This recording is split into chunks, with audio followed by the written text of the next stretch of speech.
Welcome to the Property Profits Real Estate Podcast, the show where real estate investors talk strategy, capital, deals, and growth with your host, Dave Dubeau. Hey, folks, welcome back. Today, our special guest zooming in is Ben Kahle, and Ben has a very, very interesting background and track record in real estate investing. He is the CEO of Wellings Capital. They do a lot of deals. They work with a lot of sponsors. They work with a lot of investors. And Ben definitely worked his way up the rungs of the company. So Ben started off many years ago as, well, not that many years ago, but as I believe, an intern, not being paid all that much. And then fast forward a decade or so, and here he is, the CEO of the company. So Ben, welcome to the show. Great to have you. Dave, great to be here. Thanks for having me. So let's give everybody a little snapshot, first of all, of Wellings Capital.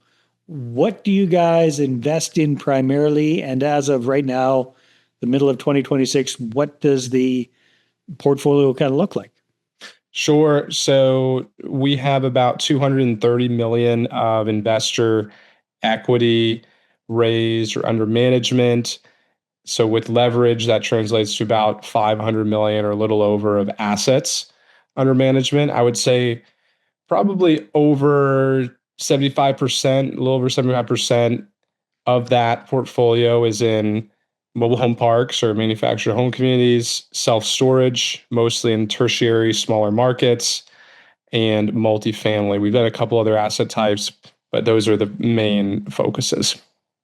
Very, very good. All right. So what role do you guys typically play within the deals? Are you the lead sponsors? Are you guys managing the properties? Are you working with people who do that kind of stuff for you? And what role do you folks play?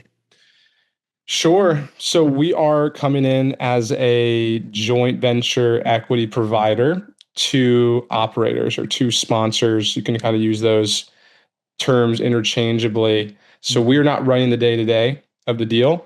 So kind of like a maybe more traditional private equity firm would come in and buy a small or medium or large business or take a majority stake in it, and they have certain control rights, but they're not running the day-to-day. They might leave the management team in place. If things are going well, then, maybe they keep things in place. If things are not going well, they could step in and remove the management. They can sell, they can get debt. So those are the kind of things that we can do. And we're looking for long-term relationships with our sponsors, operators. So we've invested with about 25 of them over the years. Very, very good. So yeah, this is a very valuable conversation we can have then, because, a lot of our listeners, a lot of our viewers, they're in the position where they're looking at partnering with people or investing in deals. We were talking a little bit offline, and you're saying you guys have had some really good experience on how to not get screwed by operators and partners that you're working with. You've worked with a lot over the years. So maybe let's touch on that. When you're looking at a deal, when you're looking at a sponsor, when you're looking at an operator, well, I guess that's two different things. You've got the deal and then you've got the operator. So how do you guys kind of analyze things? Yeah. So it's constantly evolving. So we have this internal, and we actually share it, due diligence checklist.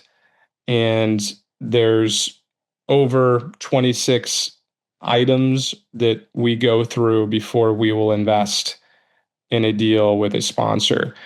And I think the last number of years of the commercial real estate market in the US have exposed the importance of due diligence on passive deals. Well, everything, especially multifamily, that's for sure. Yes. And, we have over 1,100 individual investors across our funds and investment vehicles. And so we hear pretty much every week, starting in late 2022 and really onward, and maybe early 2023, when the interest rate environment really started to shift, we hear from people saying, I lost all my money in this other deal. The deal I was in was foreclosed on. There was getting cash calls. Capital call. The distributions are stopping, etc. And it's an interesting thing. So I started in this space 11 and a half years ago. And really from 2012 to 2022, or maybe 2011, 2022, you didn't have to be incredible in commercial real estate to do very, very well, just because the market was doing so well.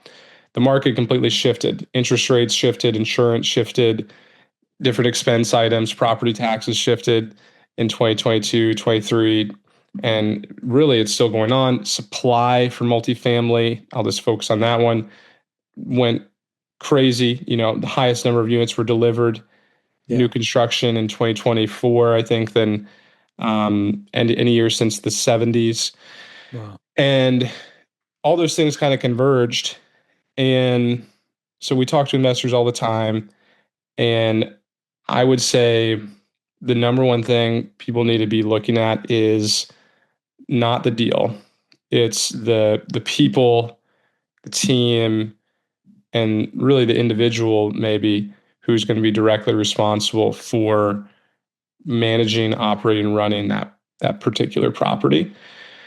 And it's a lot of things. It's integrity, who they are as people. So how do you that's kind of a little bit intangible. So how do you determine integrity? It is. It's impossible to fully vet that out pre-investment, I think. Mm-hmm. Okay. There's certain things you can do to get closer to understanding the picture. So what we'll do is a lot of Zoom calls in the early stages of a deal. And we're asking a lot of questions, and we're seeing how they answer questions. We're seeing this is pre-cutting a check. Pre-cutting a check, it's pre even a term sheet from us. Okay. Once we get comfortable enough to get into the full due diligence, we'll put out a term sheet to the sponsor that says we'll plan to invest this much and the details of it. But pre-term sheet, we're asking a bunch of questions. We have a process that we go through, and we're trying to understand how freely are they talking about their mistakes? How open are they in talking about things that have not gone well in the past, and how did they treat investors in that process? And what did they learn from it? And what are they applying today? And then we'll do some really basic background checks, and we will try to do some reference checks from references that they don't give to us, because I think we all know that when we were applying for a job or interviewing for a job or whatever, and the person interviewing you is like, hey, give me some references, you're probably not going to pass some references that hate you, right? Or think you're a terrible person. So how do you dig up the other ones? That would be my question. How do you find those people? So commercial real estate world is a small world at the end of the day. Yeah. And probably the best source of information on sponsors is brokers. So the brokers know all the players in a particular market, the best brokers. Yeah. And we're always trying to develop relationships with those brokers, or get referred to the best broker. We just did this twice in the last couple weeks, actually. But they're in a specific geography and they're in a specific asset type, and we've never talked to these particular people before, yet they knew exactly the sponsor and exactly the property that we were referencing, and they knew a bunch of context going back over like a decade in one instance. Now, they're okay talking to us, and they want to talk to us generally because maybe some of their clients want equity, and they can add value to their clients because of their relationship with us. So it's harder for just an individual to go and get a broker to talk to them, I would imagine. So that's kind of one of the value adds for our investors. But we try to get as many third-party sources of information as possible. So then we'll do like quick Google searches and now AI searches, and try to find anything publicly available, from lawsuits to bankruptcies to negative press, things on Reddit or other forums, and just try to get a feel for what other people are saying about them. Sometimes Google reviews or other sorts of reviews. There's review sites out there, like Invest Clearly is one of them, which is somewhat new, but they're not a ton of sponsors are on there. So we're trying to get data, and then we're trying to, and it's very much an art. I think the science comes in on the underwriting side of the deal, but really the art is like trying to understand people and really listening to our guts about who people are. And we don't always get it right. We go into term sheet and then something else comes up, but we're always trying to get better at understanding the people. And then like when we get into it, we're trying to understand like what are the incentive structures in place for the people actually running the deal? Because a lot of times it'll be a decent sized company, maybe 15, 20, 30, 40 people. I mean, that's pretty small, but still the main guy, the owner, is probably not going to be the one day-to-day responsible for asset managing that property after closing. Mm-hmm. So we want to know who the asset manager is or who the person that's directly responsible for that property, and understand how are they incentivized, what's their background, what's their experience, what have they done. We want to work with people who have done it and have a good track record. And that's the other piece in general that we'll dive into pre-LOI or pre-term sheet is what's the company's track record on past deals, and then what is their current portfolio. What's the particular manager's track record? Yeah, and then what's the particular manager's track record? Those are just a couple of things. I'm not going to be able to hit on all the other things that we do, but we start with the people, and then we'll even try to get into the weeds of, like for multifamily, the on-site manager, who they might not know who it's going to be at that early stage for an acquisition, but we want to understand what they've done at other properties. And we want to understand, of course, whether they do in-house property management or if they use third-party property management, because there's a lot more control you can exert, or there's a lot more influence you have when it's an in-house property management company. We understand that on-site manager who's probably making anywhere from 60 to 110,000 base. They're running a property that's, maybe purchased for $20 to $50 million. Yeah. But that on-site manager, even more than the asset manager who's at the corporate level, is probably responsible for like 50% of the success or failure of a deal. Yeah. Because there's so many micro decisions they're making day to day. And we want to understand, like, how are they getting managed? What's the hiring process for them? It's, the thing we hear constantly is like, it's hard to get the right talent in that seat. And it is, it's very hard, but it's worth going through the pain of a longer hiring process to get the right person in that seat, because it's so important. And so anyways, so it's not necessarily the person that you're looking at. They may not have the person yet. It's the process for them to find that person. And what have they done in the past with previous managers that are on-site managers, and how have they retained them? Like, how have they bonused them for hitting, like, what are the KPIs that they're measured on? Like, really got to get into the weeds on that stuff and understand how professional, and through that you understand like what type of a operator they are and how they think and how professional they really are at the end of the day, because not everyone has this stuff. No, of course not. Really figured out. Hey there, if you're a capital raiser, a syndicator, or a fund manager, and you're looking for a steady flow of incoming accredited investor leads, then go ahead, grab a free copy of my new book, How to Get 20 Accredited Investor Meetings Every Month Without Cold Calling, Networking, or Chasing People. You can get that at 20accreditedinvestorsbook.com. Again, that's the number 20accreditedinvestorsbook.com. Yeah, that's pretty intense, the microscope that you're putting them under, that's for sure. So give me an idea. You you have worked or you're working with about 25 different sponsors and operators right now. Like how many new ones do you kind of look at, let's say over the course of a year, and how many kind of cut the muster? Sure. So I can actually give you some numbers on that. And for context, we're a fairly small team of 13 people today, and we have a managing director of investments. We have an associate on the investments team, an analyst on the investment team, and then kind of like an administrative coordinator on the investment team. And then I'm involved partially. So it's there's some decent staffing there.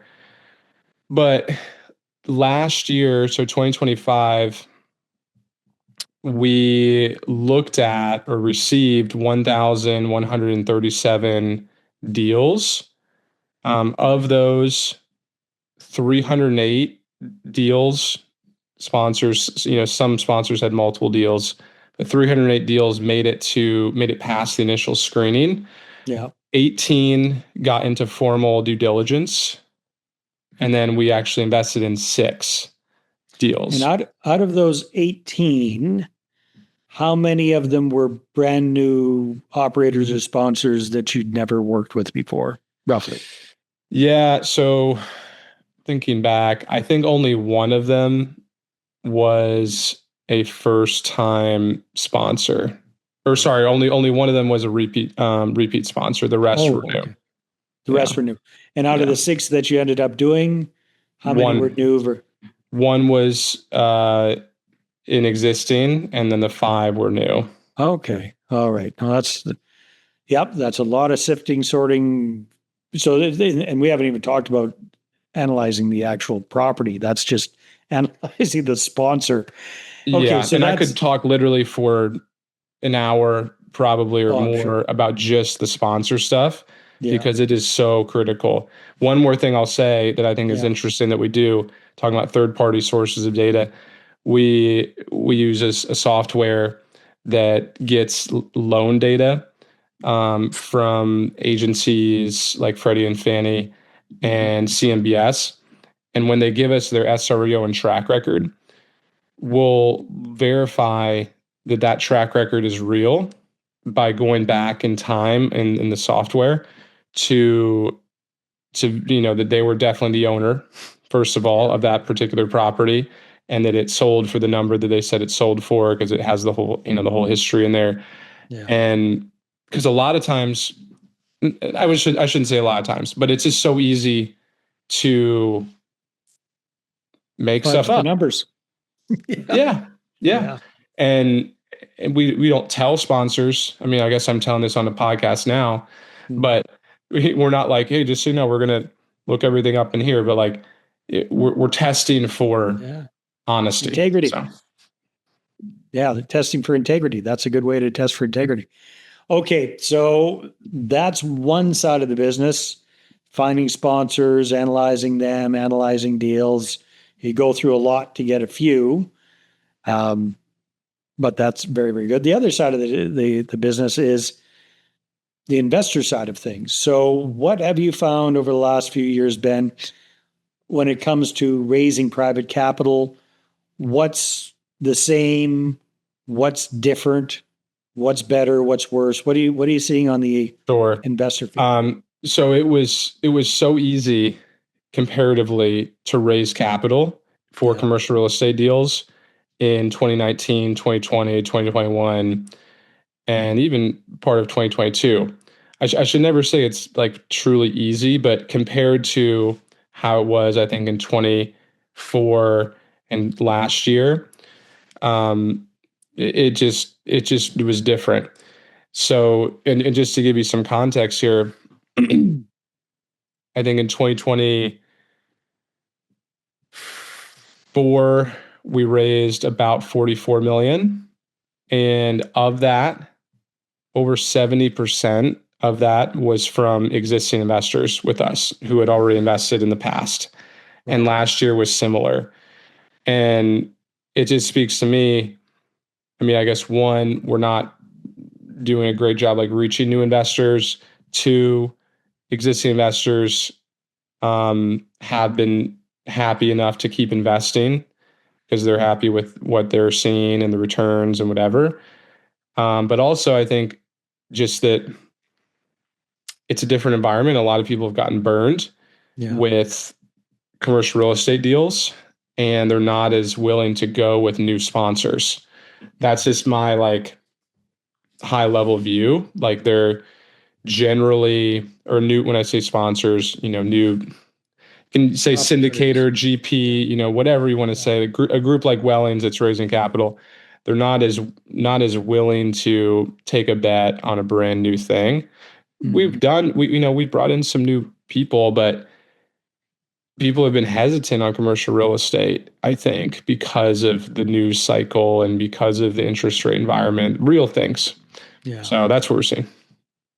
Very, very interesting. Well, hey, thanks for kind of letting us take a peek behind the curtain there, Ben. I appreciate you being so open about what you guys do and how you look at sponsors, how you look at deals, what's going on with capital.